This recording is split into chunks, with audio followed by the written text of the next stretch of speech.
Hello and welcome to all of you in my channel Commerce Hub.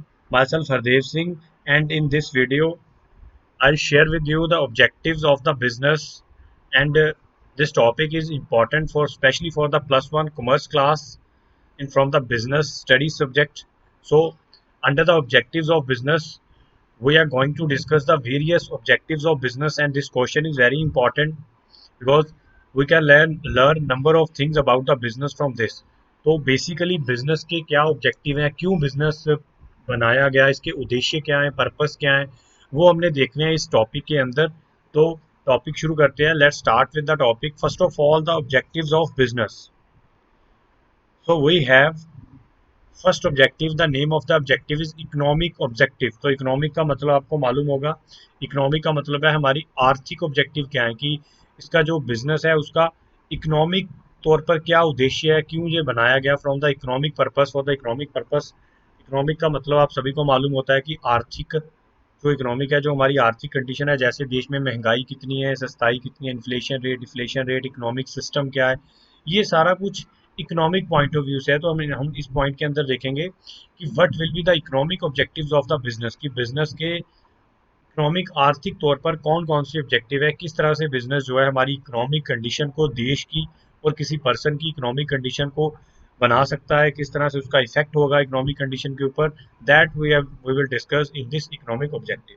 तो जिस तरह से मैं एक छोटी सी, वैसे इसको हम डिटेल में देखेंगे, फिलहाल यहाँ पर मैं एक छोटी सी एग्जांपल दूंगा। जैसे आपको मालूम है कि अगर किसी देश में अच्छा बिजनेस है, मतलब इंडस्ट्रीज बहुत है, बहुत अच्छे बिजनेसमैन है, अच्छे अच्छे बिजनेस चल रहे हैं, तो नेचुरली है उस देश की इकोनॉमिक कंडीशन अच्छी होगी। जैसे मैं एग्जांपल देता हूँ आपको स्विट्जरलैंड की। अगर आप सर्च करेंगे ना इंटरनेट के ऊपर कि development wise number one country, तो स्विट्जरलैंड का नाम आएगा, क्योंकि स्विट्जरलैंड एक ऐसी कंट्री है यहाँ पर इंडस्ट्रीज और बिजनेस अच्छे हैं। जिस कंट्री में ज़्यादा बिजनेस होगा उस कंट्री की इकोनॉमिक कंडीशंस अच्छी होगी, उसकी अर्थव्यवस्था स्ट्रांग होगी। अमेरिका भी की भी आप एग्जांपल ले सकते हैं, कनाडा। तो जिन देश के अंदर बिजनेसमैन है, अच्छी तरह से इंडस्ट्रीज लगी हुई हैं, अच्छा चल रहा है कामकाज, तो उसी के कारण उनकी इकोनॉमिक कंडीशन अच्छी है। सो that's why this one is the economic objective of the business, जो हम डिटेल में देखेंगे। Second one is the social objective. Social का मतलब है सामाजिक, कि बिजनेस जो है उसका समाज को क्या फायदा है, सोसाइटी को क्या बेनिफिट है। That all regarding this we are going to discuss in this social objective. Next one is a human objective. Human का मतलब आप समझते हैं, ऑर्गेनाइजेशन में चाहे एक एम्प्लॉय काम कर रहा है, चाहे एम्प्लॉय की जगह पर कोई वर्कर भी, सॉरी, वर्कर की जगह पर कोई कंज्यूमर भी है जिसके साथ हमारा लिंक है, या कोई सप्लायर है या डीलर है, मतलब जितने भी human beings who having the concern with the business, उन सभी के प्रति क्या ऑब्जेक्टिव है बिजनेस का, उनके लिए क्या उद्देश्य है, that we are discuss in this point. Next one is, last one is national objective. National का मतलब है कि देश के प्रति क्या उद्देश्य है बिजनेस का। So all these are the objectives of the business which we are going to discuss in the next audio. तो हम, सॉरी, नेक्स्ट स्लाइड। तो नेक्स्ट स्लाइड के अंदर हम देखने जाएंगे कि बिजनेस के कौन कौन से ये सारे ऑब्जेक्टिव्स हैं। तो हम वन बाय वन स्टार्ट करने जा रहे हैं। First of all start with the economic objective. तो everyone know the meaning of economic. जैसे कि इकोनॉमिक का मतलब अभी मैंने बताया आपको, किसी देश की आर्थिक कंडीशन किस तरह की है, आर्थिक हालात किस तरह के हैं, वो होगा इकोनॉमिक। और इकोनॉमिक ऑब्जेक्टिव का क्या मतलब है कि बिजनेस के इकोनॉमिक पॉइंट ऑफ व्यू से कौन कौन से उद्देश्य हैं। So let's start. The first economic objective of the business is profit earning. This one is the first objective, economic objective. Profit कमाना बिजनेस का सबसे पहले इकोनॉमिक ऑब्जेक्टिव है। Risk bearing is the one of important feature of the business. Therefore, it is necessary to earn the profit for the survival of business. तो पहले मैं यहाँ तक रुकूंगा, आपको इसका डिटेल में समझाऊंगा क्या मतलब है। देखिए, जैसे आप सभी को मालूम है कि बिजनेस के अंदर रिस्क है। Every business stand on the risk. Risk किस चीज का है? हो सकता है कि फ्यूचर में हमारे प्रोडक्ट की डिमांड ना हो, या हो सकता है कि गवर्नमेंट की कोई नई पॉलिसी आ जाए जिससे हमारा बिजनेस थोड़ी देर के लिए बंद हो जाए। जैसे अभी आप देख सकते हैं, कोविड 19 चल रहा है, बहुत सारे फैक्ट्रीज, बिजनेस हाउसेस बंद कर दिए गए थे गवर्नमेंट के द्वारा, जब लॉकडाउन हुआ था, कर्फ्यू लगा था पंजाब के अंदर। तो बेसिकली इससे क्या हुआ कि बिजनेसमैन को एक रिस्क बेयर करना पड़ा, क्योंकि जो इम्प्लॉय उनके पास काम कर रहे थे उनको सैलरी देनी पड़ी। तो इट मीन्स वो जो उस टाइम पर जो सैलरी दी है वो तभी दे पाएंगे if you having a profit. अगर आपके पास प्रॉफिट था एक प्रॉपर मात्रा में, एडिक्वेट अमाउंट के अंदर, अगर आपने प्रॉफिट ही नहीं रखा, अपने पास प्रॉफिट कमाया ही नहीं है, तो नेचुरली है कि it will not possible to face the risk. तो आप इस रिस्क को फेस नहीं कर पाएंगे। जैसे मैं एक छोटी सी और एग्जांपल देता हूँ। अगर मान लीजिए एक पर्सन है जो कि सैलरी ले रहा है, अगर वो अपनी सैलरी का कुछ हिस्सा सेव नहीं करेगा, सेविंग नहीं रखेगा, अगर कोई इमरजेंसी आ जाए, मान लीजिए भगवान ना करे कि उसका कोई एक्सीडेंट हो जाता है, या फिर वैसे ही कोई बोल दीजिए कि एकदम कोई इमरजेंसी में खर्चा आ गया, कोई मैरिज आ गई किसी खास रिश्तेदार की, तो इस पे उसका जो प्रॉब्लम आएगी, अगर वो कोई सेविंग नहीं रख रहा, अगर सारी सैलरी खर्च कर रहा है हर महीने, तो प्रॉब्लम आएगी जब कोई इस तरह का एक्सपेंडिचर इंकर होगा। So that's why it's important to save some amount out of the income.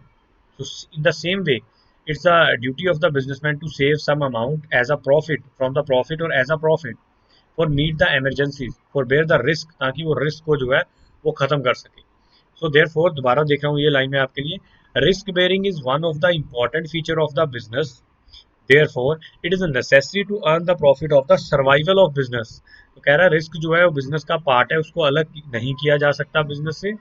तो इसलिए अगर आपको बिजनेस को कंटिन्यू रखना है, सर्वाइवल का मतलब होता है लगातार अगर बिजनेस आप चाहते हैं कि चलता रहे, तो आपको क्या करना होगा, प्रॉफिट कमाना ही होगा। बिकॉज जो प्रॉफिट आपने इस महीने कमाया है वो अगले महीने भी काम आएगा if you having any kind of risky factor in your business.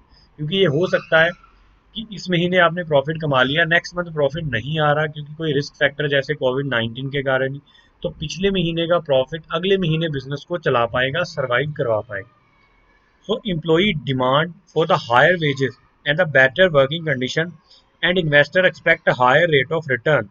So all these requirement cannot met without the profit. तो जैसे जो भी एम्प्लॉई आपके पास काम कर रहा है वो चाह रहा है कि मेरे को अच्छी सैलरी मिले, अच्छी वेजेस मिले, अच्छी कंडीशन मिले, मेरे को एक्स्ट्रा फैसिलिटीज मिले फ्रॉम द ओनर। और इसी तरह से जो पर्सन बिजनेस में इन्वेस्ट कर रहा है, देखिए इन्वेस्टर का क्या मतलब होता है मैं बता देता हूँ।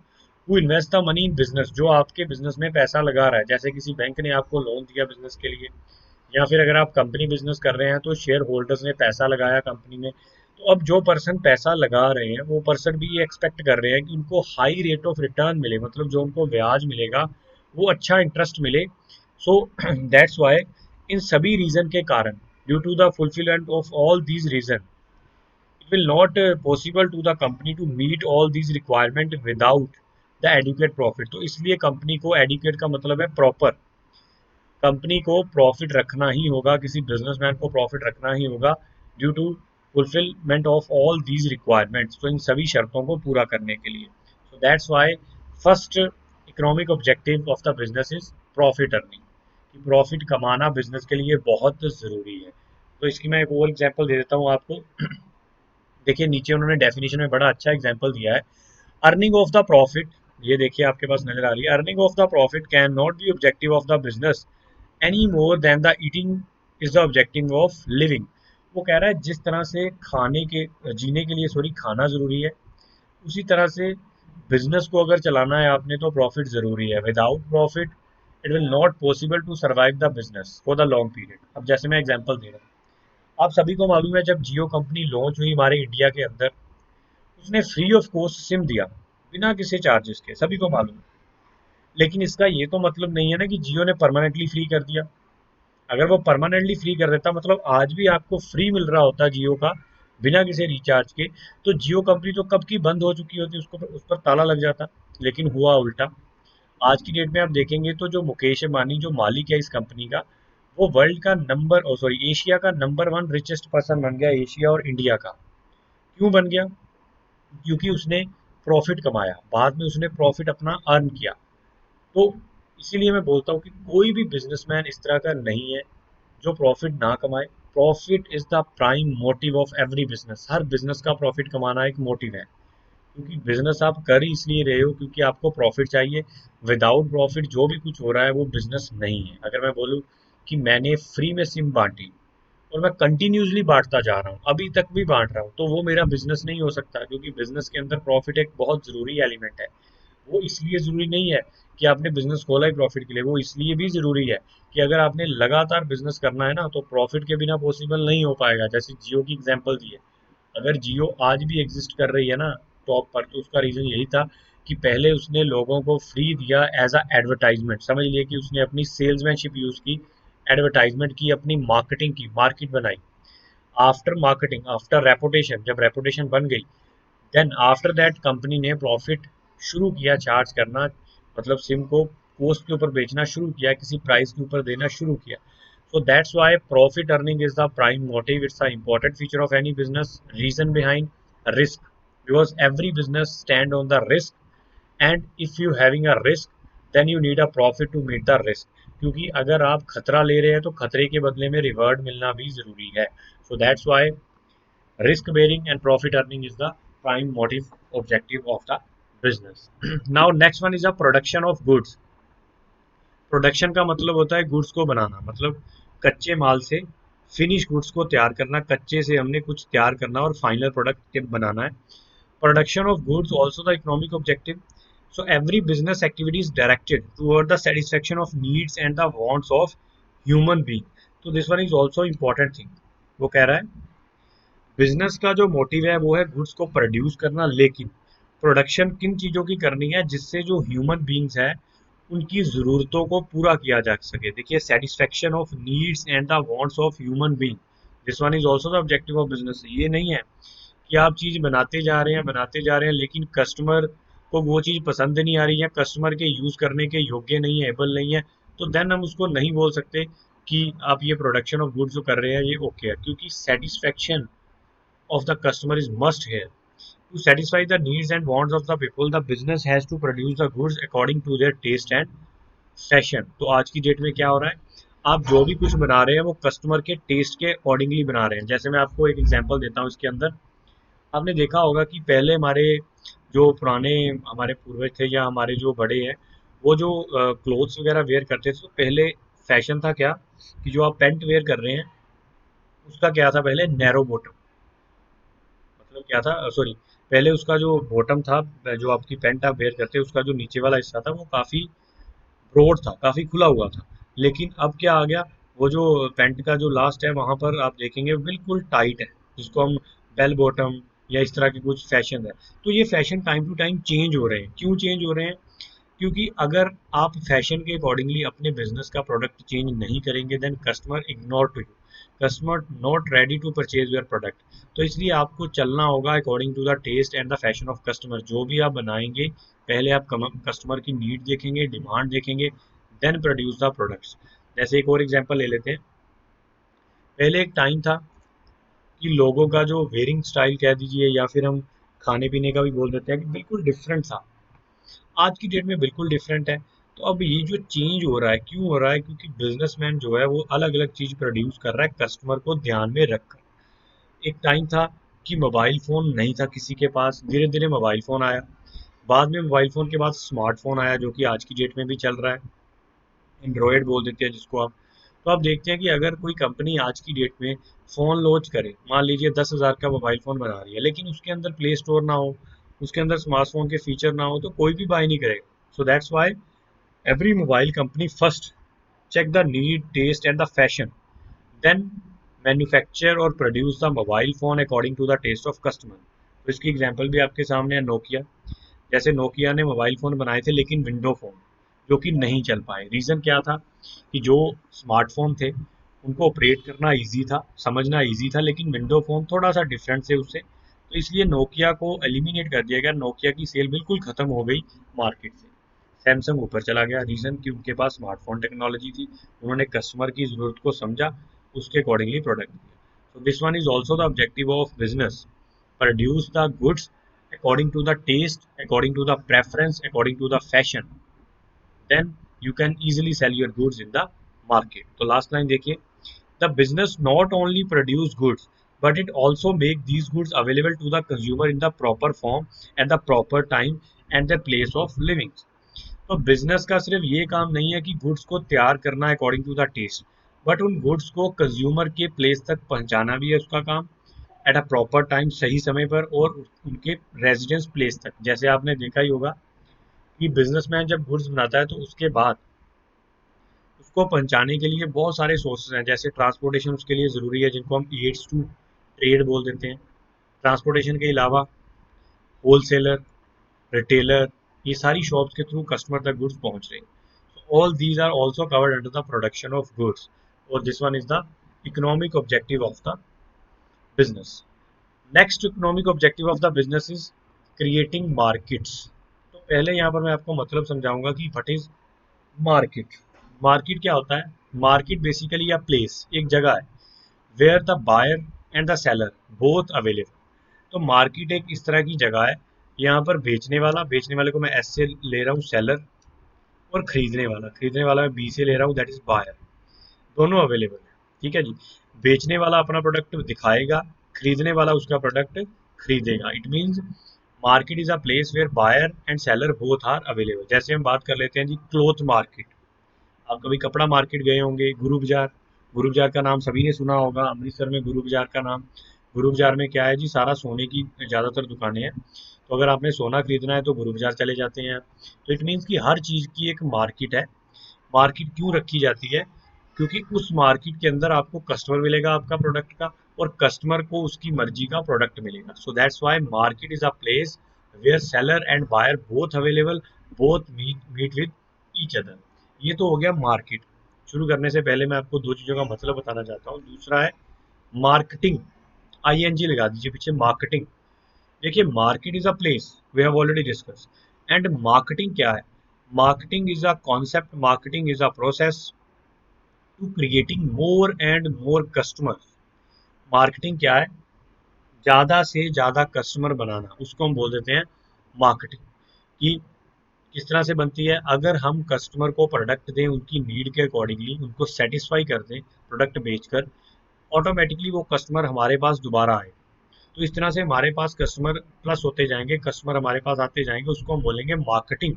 ये नहीं है कि आज मैंने प्रोडक्ट बेचा, उसकी क्वालिटी इतनी घटिया थी, मैंने एक कस्टमर को झूठ बोला कि this one is a product having a good quality, तो मैंने झूठ बोलकर प्रोडक्ट बेचा, तो नेक्स्ट टाइम कस्टमर नहीं आएगा। तो वो मार्केटिंग नहीं है, वो सिर्फ सेलिंग है।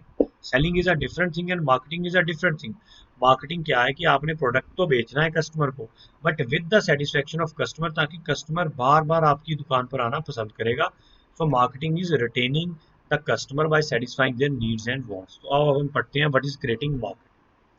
For the selling purpose, the business need customers. Everyone know that without customer you cannot sell your product. अगर आप दुकानदार हैं तो आपका प्रोडक्ट खरीदने वाला कस्टमर ही नहीं है तो क्या करेंगे?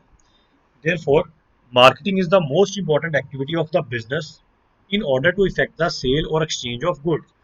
So marketing बहुत ही ज़रूरी एक्टिविटी है बिजनेस के अंदर, which effect on the sale of goods. Because अगर आपने प्रोडक्ट तो बेचा है, लेकिन उस प्रोडक्ट को बेचने के बाद कस्टमर सेटिस्फाई नहीं है, देन ये मार्केटिंग नहीं है, तो कस्टमर दोबारा नहीं आएगा। So that's why marketing is an important activity of the business in order to effect the sale और exchange of goods. So it has to create the new market in order to find out the new customers. जैसे ही आप कोई product बनाते हैं तो सबसे पहले आपको अपने प्रोडक्ट की मार्केट देखनी पड़ेगी। आपको ये देखना होगा कि मेरे जो प्रोडक्ट हैं जो मैं बना रहा हूँ इसका कस्टमर कहाँ पर और कैसे मुझे मिलेगा, यही देखना होगा ना। जैसे मान लीजिए कि आपने एक प्रोडक्ट बनाया, आपने एक कार बना दी है जिसकी कीमत है जी, मान लेता हूँ मैं 15 लाख। अब आप 15 लाख रुपए की कार जो है उसको लॉन्च कर रहे हैं इस तरह की एरिया के अंदर जहां पर लोगों के पास, किसी के पास भी 5 लाख से ऊपर रुपए नहीं, मतलब एक गरीब एरिया है, बहुत ही बैकवर्ड एरिया है। तो आपका शोरूम नहीं चलेगा। रीजन, क्योंकि आपने मार्केट नहीं देखी कि आपकी इस प्रोडक्ट का सही कस्टमर कहाँ पर अवेलेबल है। सो that's Y after producing a product, after manufacturing a product, you need to search the market where the customers are available to whom you can sell the goods. तो पहले आप बनाने से पहले ये देखेंगे कि आपका जो प्रोडक्ट है कहाँ पर ज़्यादा बिकने वाला है। So businessman can retain all customers by satisfying their needs and wants. इसको हम मार्केटिंग भी बोल देते हैं कि जो बिजनेसमैन अपने कस्टमर्स को सेटिस्फाई कर रहा है, उनकी ज़रूरतों को पूरा कर रहा है, तो नेचुरली है कि वो बिजनेसमैन के पास ओल्ड से ओल्ड कस्टमर भी है, पुराना कस्टमर भी है, वो छोड़कर नहीं जाएगा। Because those customer get all the benefits from their sellers or from the shop. So there is only one valid definition of the business is to create customer. तो मार्केटिंग की यही एक बेस्ट डेफिनेशन है कि ज़्यादा से ज़्यादा customer बनाना। तो यहाँ पर मैं ख़त्म करने से पहले मार्केटिंग आपको एक एग्जांपल देना चाहता हूँ, बड़ी अच्छी एग्जांपल है। मान लीजिए कि आपने एक प्रोडक्ट बनाया, सपोज आपने मान लेता हूँ जी कपड़े की एक दुकान खोली है। अगर तो आप दुकान खोलेंगे एक अच्छे प्लेस पर, यहाँ पर आपको मालूम है कि लोग निकलते हैं गुजरते हैं, बाजार है अच्छा लग रहा है इसको, मतलब काफ़ी वहाँ पर मतलब कह सकते हैं भीड़ भाड़ वाला एरिया है, काफ़ी रशी एरिया। तो नेचुरली है कि आपका प्रोडक्ट चलेगा बिकेगा।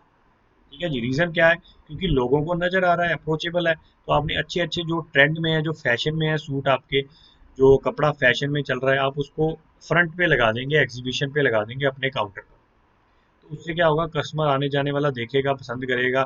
फिर आप उसको जो प्रोडक्ट बेच रहे हैं उसकी नीड के अकॉर्डिंगली दे रहे हैं, तो नेचुरली है कि आपके पास ज़्यादा से ज़्यादा कस्टमर आएंगे। एक मैं दूसरा लेता हूँ फैक्टर। मान लेते हैं जी आपने दुकान खोली है कपड़े की, लेकिन खोली कहाँ पर है? जंगल में। आप चले गए यहाँ हिमाचल चले गए, हिमाचल के जंगलों में जाके आपने दुकान खोली। यहाँ पर कोई भी पर्सन नहीं आता, सिर्फ जंगली जानवर है। तो अब भैया आपके जो कपड़े हैं वो जंगली जानवर तो खरीदेंगे नहीं। मीन्स कि यहाँ पर सेल कम होगी, या हम यूँ बोले सेल होगी ही नहीं, क्योंकि आपने मार्केट गलत सेलेक्ट की। तो दैट्स वाई यहाँ पर मैं ये समझाना चाहता हूँ इस एग्जांपल से, कि जब भी आपने कोई नए बिजनेस खोलना है तो उसके लिए मार्केट डिसाइड करनी होगी, और मार्केटिंग भी यूज करनी होगी ताकि कस्टमर बार बार आए। और मार्केट भी सही डिसाइड करनी होगी कि यहाँ पर कस्टमर अवेलेबल है, वहीं पर आपने जो प्रोडक्ट है उसको लॉन्च करना है। This one is a creating markets for the new product. This one is the also economic objective of your business. Next one is a innovation. देखो इनोवेशन क्या होता है? कोई नई खोज करना, इन्वेंशन करना। Change is the law of nature, everyone know that. देखो हर पर्सन को ये पता है कि नेचर का लॉ क्या बोलता है, कि हर चीज समय के साथ चेंज हो रही है, बिल्कुल हो रही है। आप अपने आप को देखिए, जब आप छोटे थे आपकी सोच, आपकी शक्ल सूरत, आपकी पर्सनैलिटी कुछ और थी। जैसे आप बड़े हुए आपकी सोच भी बदल गई, आपका चीज़ों को समझने का, देखने का नज़रिया, परसेप्शन भी चेंज हो गया। एज वेल एज आपकी लुक वाइज भी आप चेंज हो गए। तो it means everything in the world should be change, because change जो है वो नेचर का एक लॉ है। सो न्यू टेक्निक और development are taking place every day. हर दिन कोई ना कोई नई चीज़ आ रही है, कोई ना कोई नई इन्वेंशन हो रही है, डेवलपमेंट हो रही है। It's also important for our life. अगर आप ये बोलें कि पानी एक ही जगह पर खड़ा है, तो देखो कितना फर्क आ जाता है। अगर पानी एक ही जगह पर स्टे है तो वो पानी गंदा हो जाता है, जिसको हम गंदा पानी बोलते हैं। स्मेल आएगी उसमें से, काई जम जाएगी उसके ऊपर, वो गंदा हो गया, डर्टी वाटर। लेकिन अगर पानी चलता रहे, किसी कोई झरना आप देखते हैं, वाटर फ्लो हो रहा है, वहां से आप देखते हैं, तो देखना वो पानी इतना स्वच्छ होता है, बोलते हैं उस पानी को पीने से बहुत सारी बीमारियां दूर होती हैं। जिस नदी या समुद्र में पानी लगातार चल रहा है ना, वो पानी बहुत ही शुद्ध माना जाता है पीने के लिए। So, देखिए फर्क क्या है, पानी दोनों जगह पर है, लेकिन एक पानी खड़ा है, एक चल रहा है। इसका मतलब ये हुआ कि if you are not change according to the change in nature, according to the change in law law of nature, then you can't survive in the life. कि आप जिंदे ही नहीं रह सकते, आप अगर चेंज नहीं करते अपने अंदर, टेक्नोलॉजी के अकॉर्डिंगली चेंज नहीं हो। तो अब यही आप देख सकते हैं, अगर हम लोग ऑनलाइन लेक्चर ना देते, या ये फैसिलिटी हम ना अडॉप्ट करते, ना इसको समझते कि किस तरह से ऑनलाइन लेक्चर बनना है, तो बच्चे आज भी क्लासरूम में लेक्चर ले रहे होते। तो आज की डेट में तो पॉसिबल नहीं था, कोविड 19 की वजह से स्कूल कॉलेजेस बंद है। तो हम तो ऐसे खत्म हो जाते, स्कूल कॉलेजेस बंद हो जाते इस तरह से, तो फीस नहीं ले पाते बच्चों से, बच्चे भी एडमिशन ना ले पाते। तो इसका मतलब ये हुआ कि नई इन्वेंशन, इनोवेशन होनी ज़रूरी है every day for the development. So therefore to keep pace, pace का मतलब होता है रफ्तार, विद द चेंजिंग वर्ल्ड। तो हमको वर्ल्ड जिस तरह से जिस रफ्तार पर चल रहा है, हमको भी उसके साथ चलना होगा। It has to adopt new techniques and method in the process of production and management. तो हमको भी प्रोडक्शन के अंदर जो नई मेथड्स एंड नई टेक्निक्स हैं उनको यूज़ करना होगा। सो this one is a innovation. तो इनोवेशन का क्या मतलब है, कि जिस तरह से चेंजेस आ रहे हैं इकोनॉमी के अंदर, जिस तरह से चेंजेस आ रहे हैं टेक्निक्स के अंदर, प्रोडक्शन प्रोसेस के अंदर, उस तरह से हमको भी चेंज करना होगा अपनी टेक्निक्स ऑफ मेथड को। Then we will be successful in the business. So this one is a innovation, इसको हम बोलते हैं इनोवेशन, कि बिजनेस के अंदर कुछ नया होना। तो ये था हमारे पास economic objectives. Now move on the social objective of the business. Everyone know about the meaning of society. Society का मतलब ऐसे सभी को मालूम होगा, मैं दोबारा बता रहा हूँ। सोसाइटी क्या है? जिसके अंदर आप हैं, मैं हूँ, बिजनेस चल रहा है, वो सारी सोसाइटी है। If a businessman survive or businessman want to sell the goods and services, then without a society it will not possible, because the society means where the business is survive, where the businessman do the business activity. जब आप दुकान देखते हैं कोई भी या कोई factory देखते हैं, तो कहाँ किसकी मदद से वो फैक्ट्री या दुकान चल रही है? सोसाइटी की वजह से।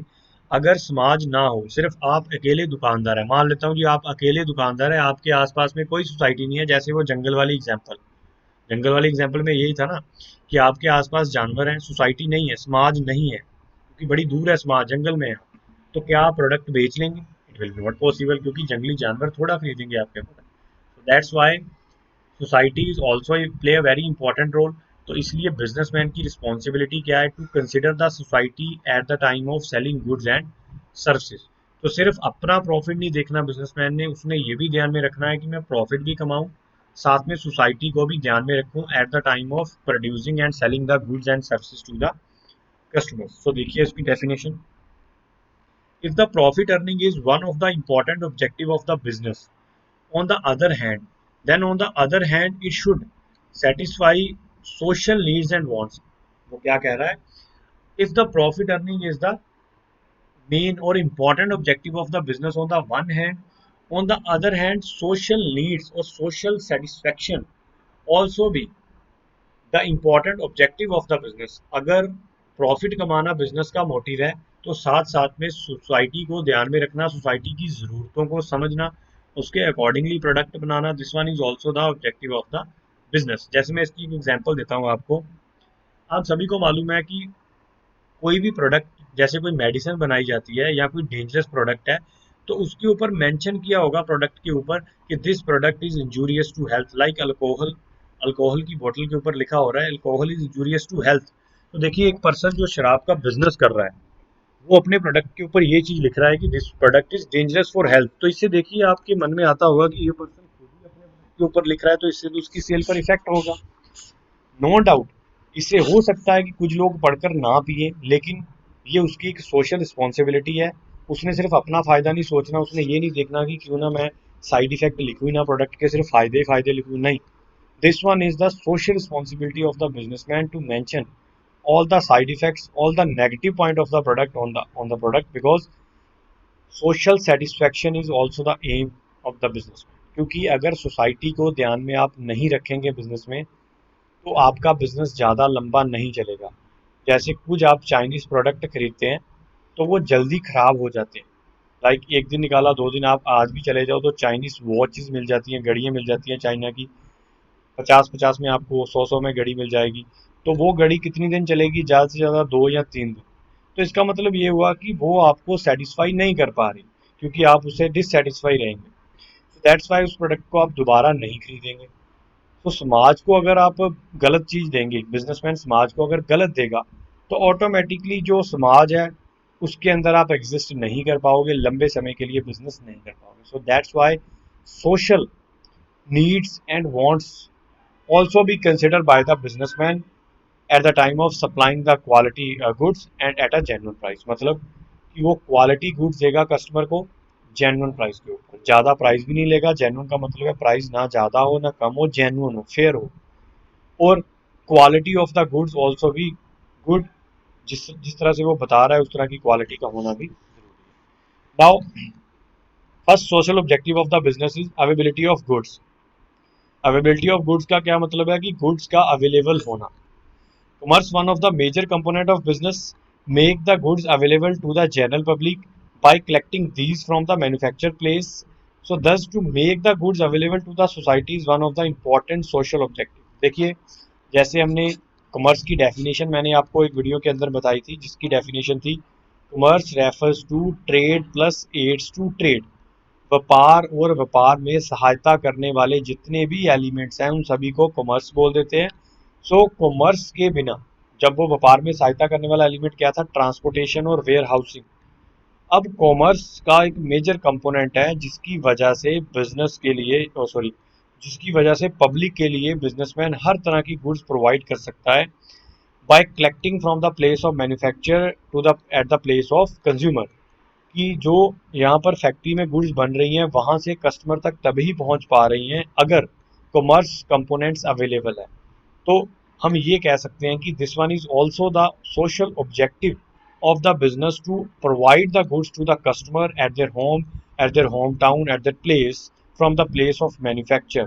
So this one is the social objective of the business. So देखिए, जैसे मैं एग्जांपल देता हूँ आपको, बहुत सारे प्रोडक्ट ऐसे हैं जो कि फॉरेन से आ रहे हैं। जैसे एक छोटी सी एग्जांपल है, आप पेट्रोल के बारे में जानते हैं, डीजल के बारे में जानते हैं, जो कि हमारे इंडिया से नहीं पैदा होता, तेल प्रोडक्शन इंडिया में नहीं है, ऑयल की, पेट्रोल और डीजल की।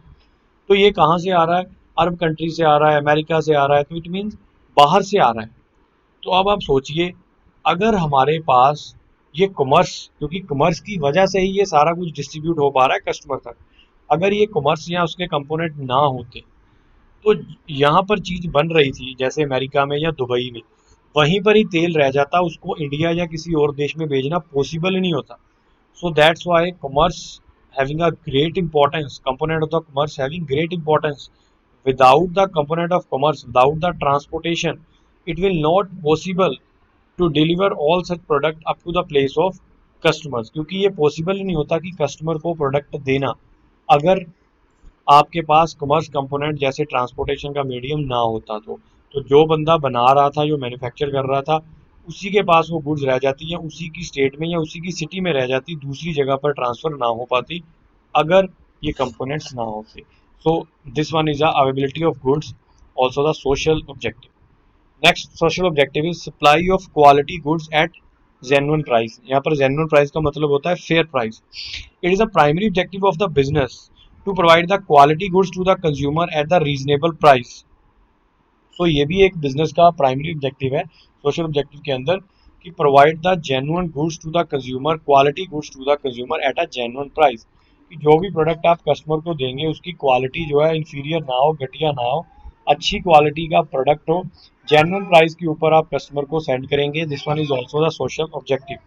तो ये ना हो कि आपने कोई प्रोडक्ट बनाया, उसकी क्वालिटी इस तरह की है कि जो कस्टमर के लिए खतरनाक है। जैसे मान लेते हैं कि कुछ चाइनीज कंपनीज ने पहले, अभी की बात नहीं है, पहले, अभी तो चलो अच्छी क्वालिटी के प्रोडक्ट आ रहे हैं उनके, पहले चाइनीज कंपनी ने कुछ प्रोडक्ट बनाए थे जैसे कि चाइनीज मोबाइल फ़ोन, जो कि बहुत ज़्यादा गर्म हो जाते थे, और बहुत सारे फ़ोन इस तरह थे कि जो, जिससे कुछ डैमेज हो रहा था, जो कि थोड़ी देर चलने के बाद फट जाते थे। तो बेसिकली उनकी पुअर क्वालिटी थी। तो पुअर क्वालिटी प्रोडक्ट नहीं देना बिजनेसमैन ने, और प्राइस जो है वो बहुत ज़्यादा भी नहीं रखना और बहुत ज़्यादा कम भी नहीं, फेयर और रीजनेबल प्राइस।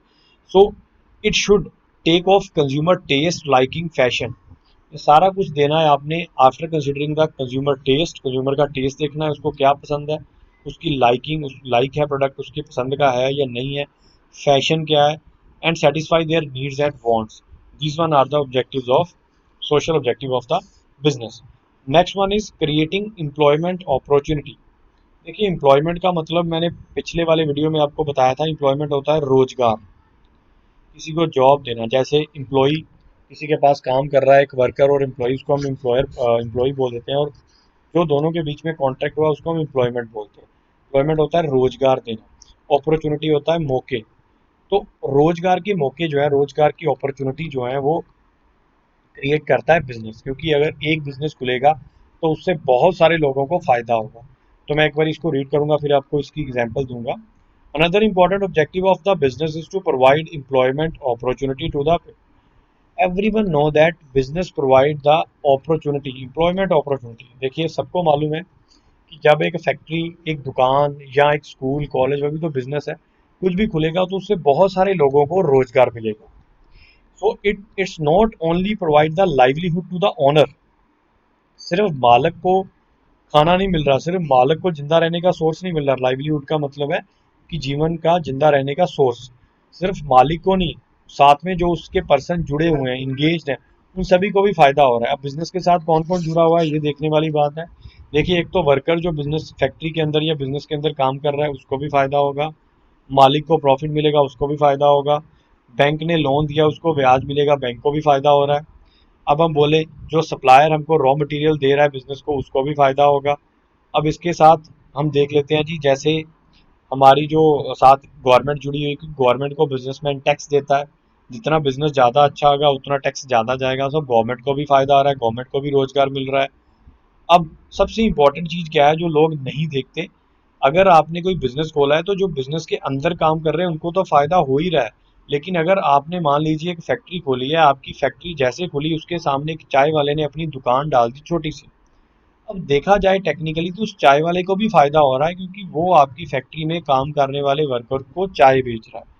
तो इस तरह से उस चाय वाले का भी आगे किसी से लिंक होगा, उसको भी आपकी फैक्ट्री से फायदा होगा। तो इट मीन्स कि एक फैक्ट्री या एक बिजनेस खुलने से कई सारे लोगों को रोजगार मिल रहा है, एम्प्लॉयमेंट अपॉर्चुनिटी क्रिएट हो रही है। तो जैसे मैंने ये एग्जांपल दी, इस तरह से बहुत सारी और जुड़ी हुई चीजें हैं जो कि बिजनेस के साथ फायदा ले रही है। सो that's why business also create the employment opportunity. This one is also the social objective because society को ये job opportunity मिल रही है। Next one is the cooperation with the government. Business play a vital role in the development of country. So the government regulates the business activity in the best interest of the society through its fiscal policies. तो ये जो word है physical policies, वैसे आगे जाके हम detail में देखेंगे, लेकिन मैं हल्का सा बता देता हूँ।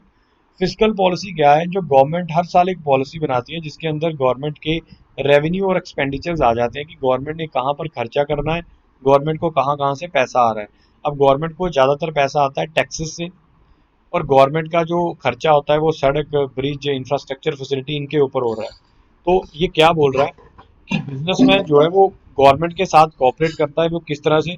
वो गवर्नमेंट को टैक्स देता है। जैसे हमने देखा कि जितना ज़्यादा आपका बिजनेस अच्छा होगा उतना ज़्यादा आपका प्रॉफिट होगा, और जितना प्रॉफिट बनेगा उतना ही ज़्यादा टैक्स बनेगा। So it's the duty of businessman to cooperate the government with regard to the taxation law of country.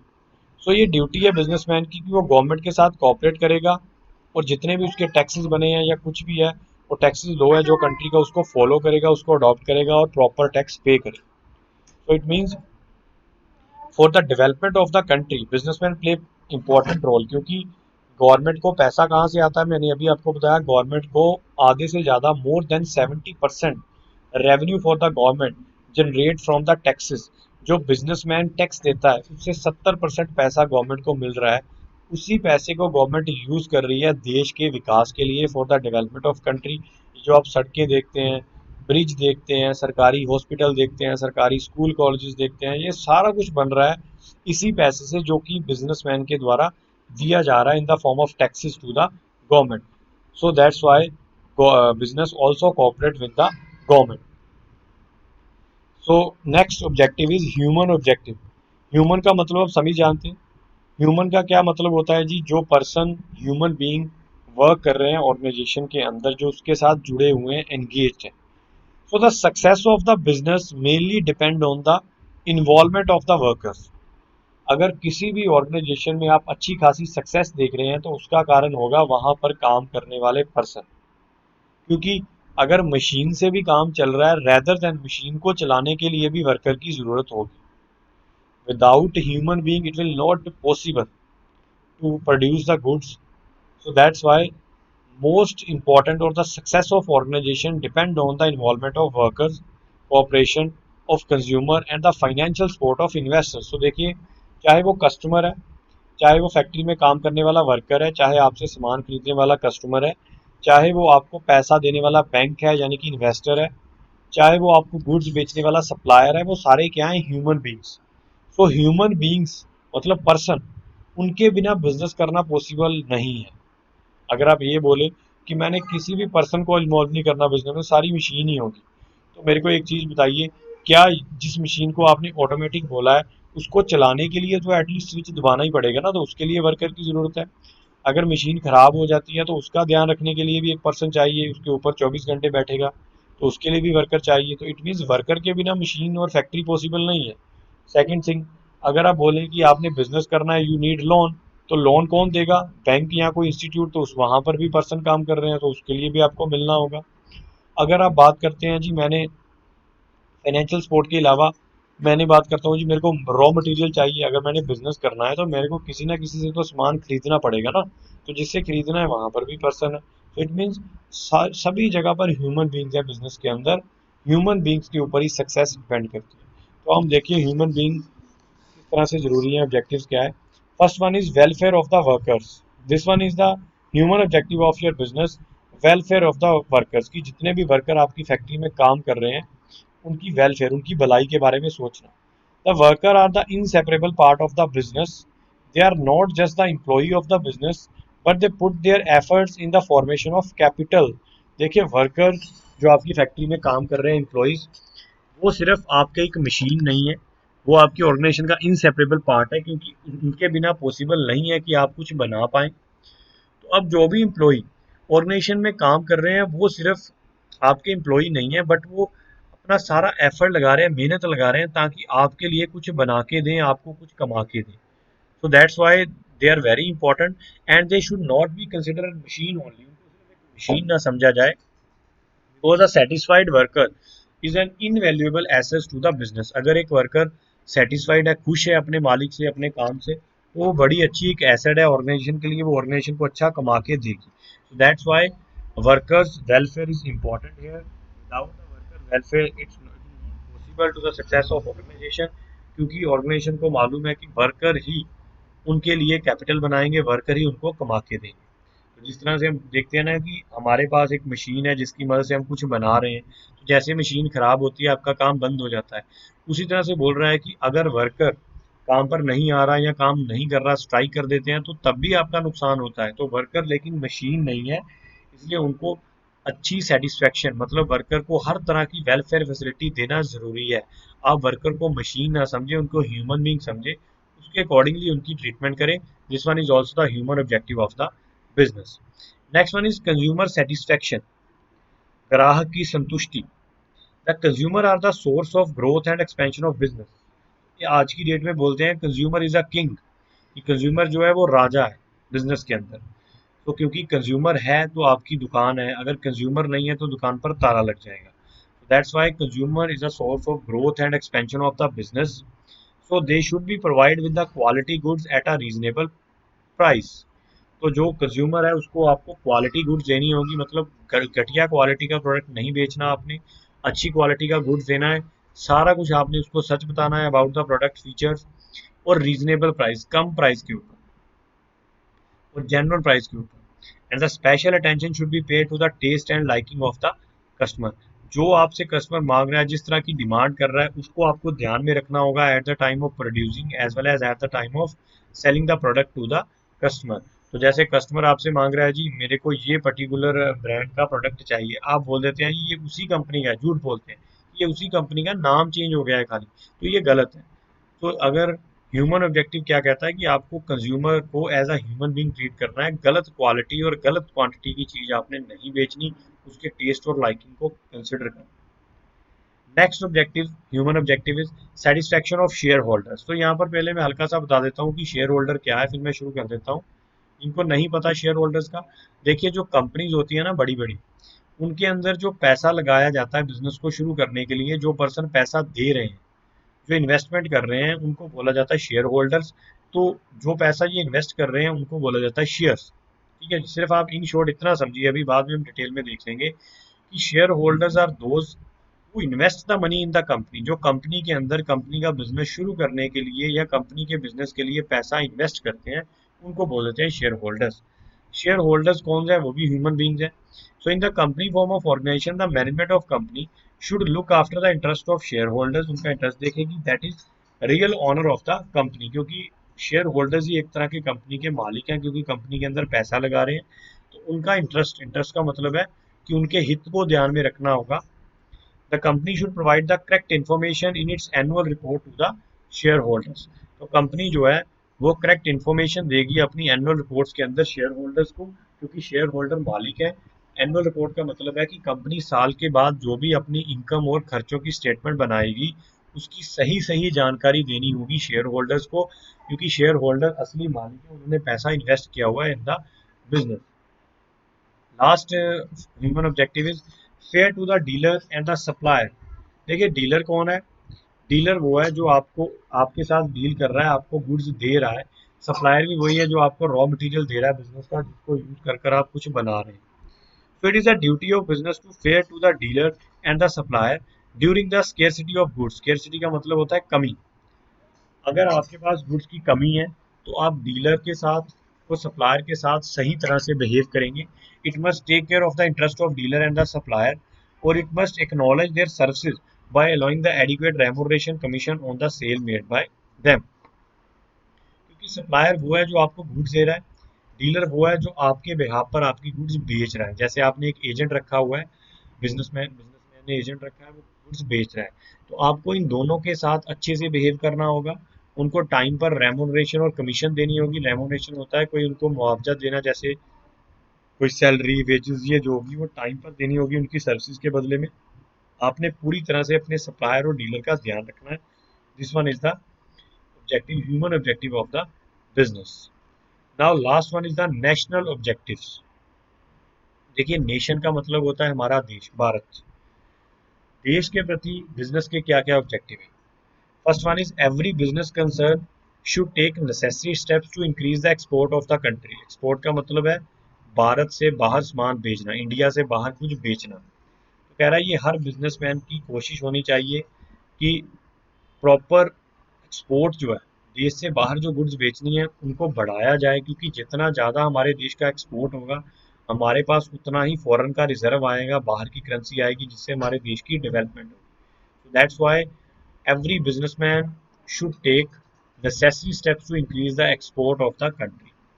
Second one, it should aim to balance the regional development. Balanced regional development का मतलब होता है कि हम ज़्यादा जो है backward area को प्रमोट करें। इस तरह से हम करें कि हमारे देश के अंदर जो बैकवर्ड स्टेट है, जैसे हिमाचल प्रदेश है, सिक्किम है, ये सारे बैकवर्ड हैं, वहाँ पर ज़्यादा से ज़्यादा इंडस्ट्री लगाई जाए ताकि उन बैकवर्ड एरिया को प्रमोट किया जाए, वहाँ पर रहने वाले लोगों को रोजगार मिले, जिससे हमारा जो देश है उसके अंदर डेवलपमेंट हो, लेकिन बैलेंस डेवलपमेंट। ये ना हो कि एक स्टेट कुछ ज़्यादा ही आप डेवलप कर दो, दूसरी स्टेट के ऊपर ध्यान ही ना जाए सरकार का।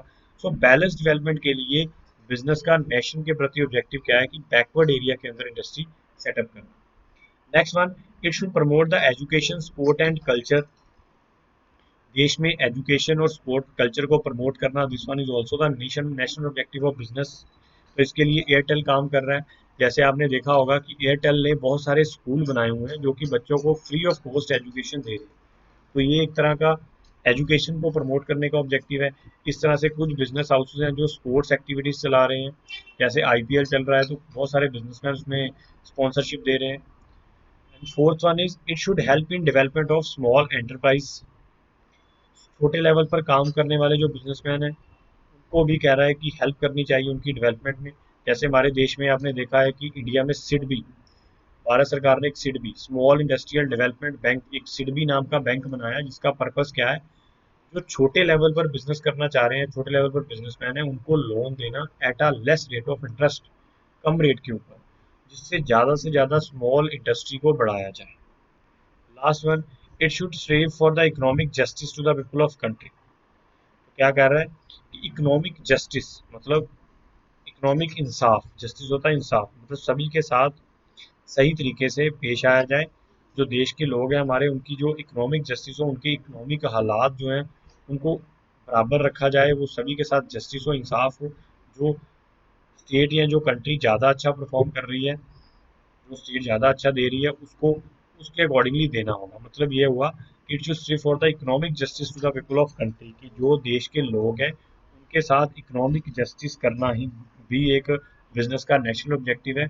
ये नहीं है कि अगर एक पर्सन जो है वो किसी बड़े अच्छे बड़े बैकवर्ड एरिया में रह रहा है, तो आप उसको प्रोडक्ट जो है वो बढ़ाकर बेच दीजिए क्योंकि कोई और क्लोज कॉम्पिटिटर नहीं है।